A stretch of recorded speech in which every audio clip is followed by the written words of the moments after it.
O alumínio está mais presente na sua vida do que você imagina, não só nas embalagens, mas também no setor energético, no seu computador ou no seu smartphone, por onde você deve estar acompanhando esse vídeo. Esse que é o metal mais usado no mundo, é o assunto de hoje no podcast Visões ESG. E para isso a gente conversa com a Janaína Donas, que é presidente executiva da Associação Brasileira de Alumínio.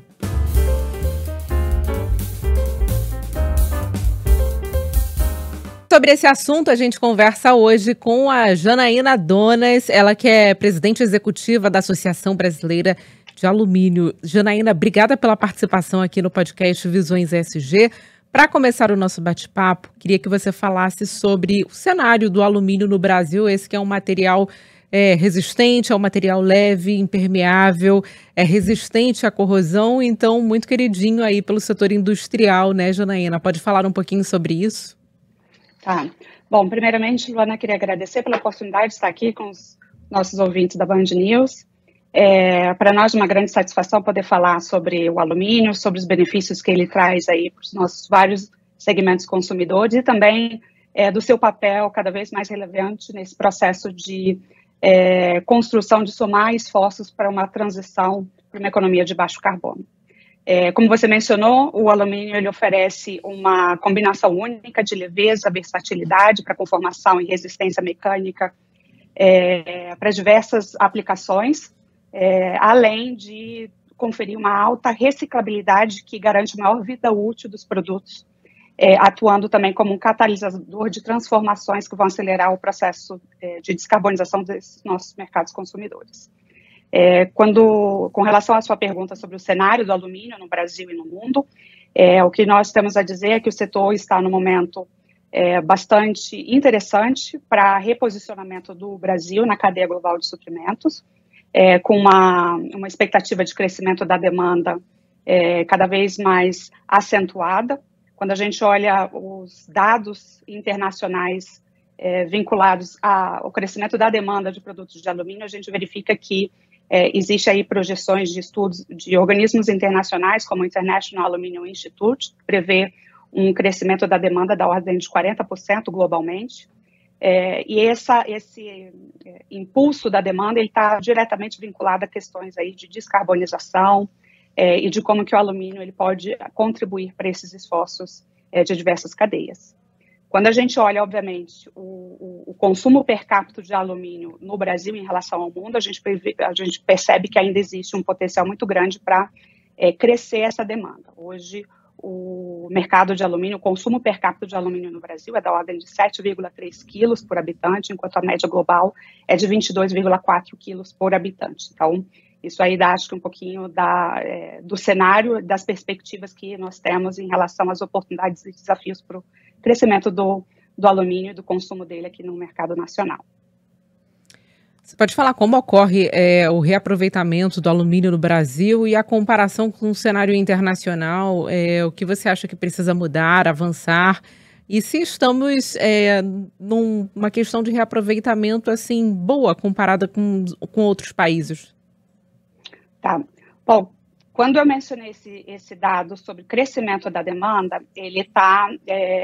esse suprimento de alumínio, ele vai vir de duas fontes. Uma que é a de produção primária e outra é através da reciclagem.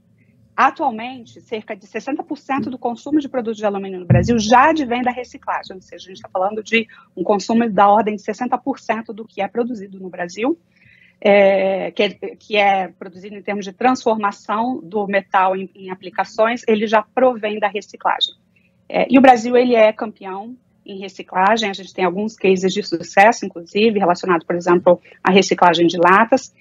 mas ainda existe uma série de oportunidades para a gente crescer, não só em termos de reciclagem, mas também em termos de produção primária, tá?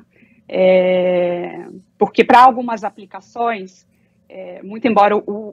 a reciclagem do produto, o alumínio seja um material que possa ser infinitamente reciclado, sem perder as suas propriedades, muito da sua capacidade de aproveitamento, ele está vinculado também com a natureza dos produtos, da vida útil que eles têm,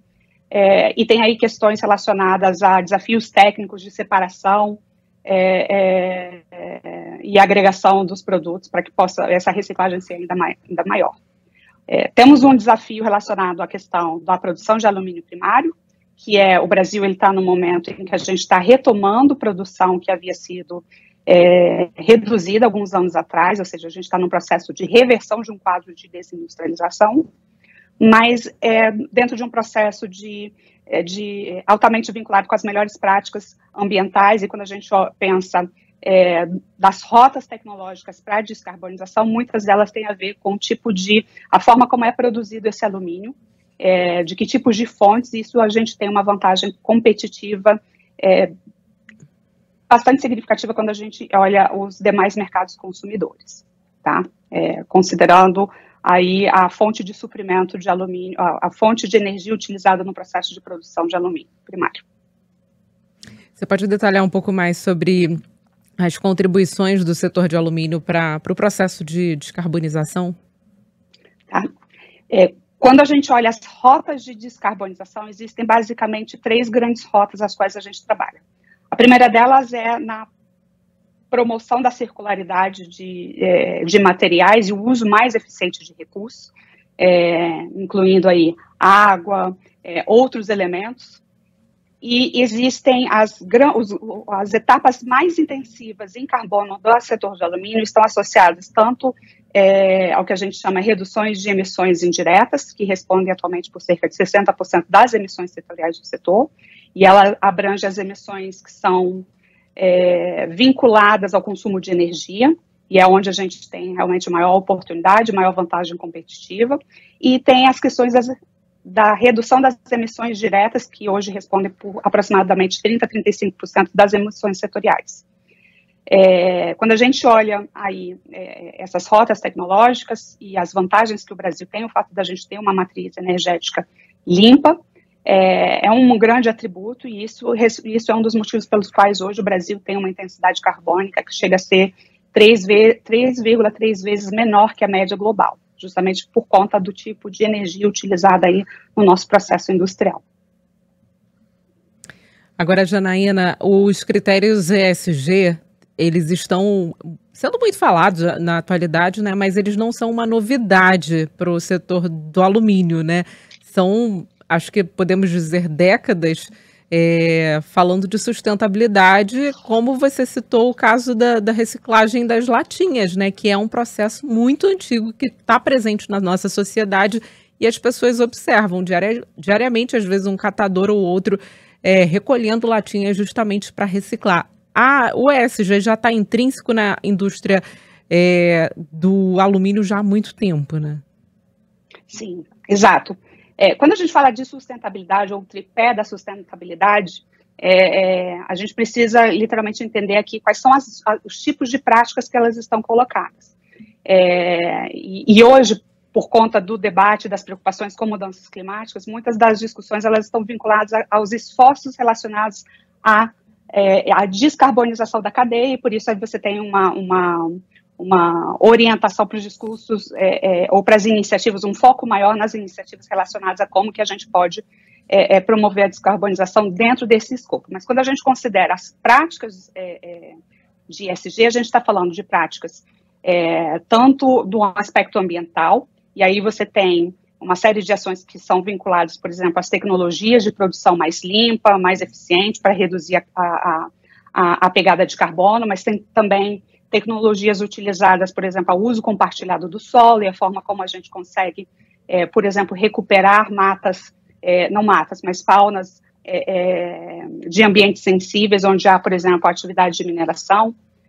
que hoje você já consegue empregar uma série de tecnologias e métodos que são best of the class, né, que são topo de linha em relação às técnicas de reabilitação de áreas recuperadas para mineração. Reciclagem, obviamente, é uma delas, aumento da circularidade dos produtos, não só no design, mas a forma como a gente consegue retornar um produto, ter uma vida maior, ter uma vida útil maior, e a forma como a gente também reaproveita uma série de insumos essenciais, como água, por exemplo, na parte de gestão de resíduos, tanto da atividade de mineração, como também ao longo de toda a cadeia de custódia. Aí você tem o tripé social, que está vinculado à construção de legados, a forma como o setor do alumínio e seus diferentes elos da cadeia entendem e percebem sua participação na construção que a gente chama de geração de valor compartilhado, com as diversas comunidades nas quais as atividades operacionais estão inseridas. Então, essas atividades vão desde promover programas sociais voltados às necessidades específicas de cada realidade, ou seja, o setor não quer implantar uma solução única para todos os sites. Então, se você tem uma operação que atua ali no setor dentro da Amazônia, num bioma e numa realidade ambiental e social totalmente distinta, você tem as necessidades daquela comunidade,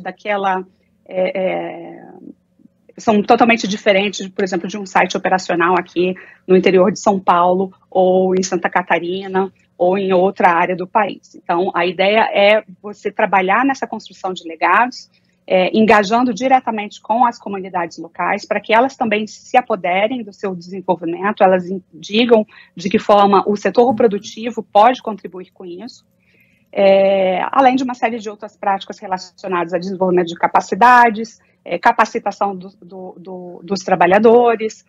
promoção de políticas de diversidade, e aí o terceiro tripé, que é o da governança, ele está totalmente associado com aí os controles da cadeia de custódia, a utilização do poder de compras das empresas para elevar regras de respeito ao ambiente, às pessoas, totalmente vinculadas com outros compromissos internacionais, como o Objetivo de Desenvolvimento Sustentável do Milênio, entre outras práticas específicas de cada elo da cadeia. Então, a atividade de mineração, ela tem práticas aí vinculadas ao que é estado da arte para mineração, e práticas que são reconhecidas internacionalmente, e a forma como elas são empregadas aqui no Brasil também. Janaína Donas, presidente executiva da Associação Brasileira de Alumínio, obrigada pela participação, pelos esclarecimentos aqui no podcast Visões ESG. Obrigada, Luana. Um prazer participar. Podcast Visões ESG volta na semana que vem com mais discussão sobre políticas de governança, sociais e de sustentabilidade. Visões ESG, investindo no futuro hoje.